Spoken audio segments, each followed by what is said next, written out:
Itoophiyaa fi Oromoo waliif haallaa turanii amma araaramuun dirqama.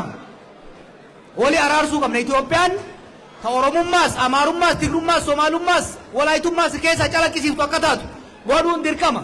Adda adda deemuun nama tokkoof illee hin fayyadu. Adda deemuun illee hin dandeenyu wali araarsuun dirqama. Kana fudhadhaa yoo hadhaa'ee shukkanarra buusaa dirqama kun. This a must. Wanni akkasitti hin danda'amu hin danda'amu kun. An waan isinii ta'uun isinitti waan isin gammachiisu miti. Ani entertainer yookiin bashannansiisaa keessanii miti an hoogganaa keessani. Hoogganaan waan uummataa ta'uu dubbata. Waan uummataa ta'uu dalaga malee waan uummata harka dhooyisiisu takkaa'uu ziis goosisu san hin barbaadu ani. Wanni Oromoodhaa ta'u uummata keenyaa ta'u waan ammarra keenya qabachuu miidhaan maqaa Itoophiyaatiin nurrattis maaliin jechuun jira jituu kana. Akkuma kalees maqaa Itoophiyaatiin nuti miidhamaa jirru har'a ijoolleen nuti aangoo irra baafne maqaa Itoophiyaatiin saba biraa miidhaa jiran.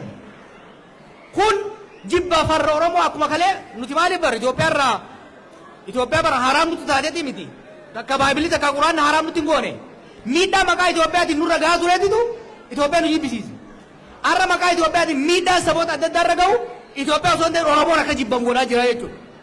Kanaaf har'a Amaaraaf kan falmuu qabu, Tigraayaf kan falmuu qabu, Somaaleef, Walaayitaaf kan falmuu qabu adda durummaan Oromoodha.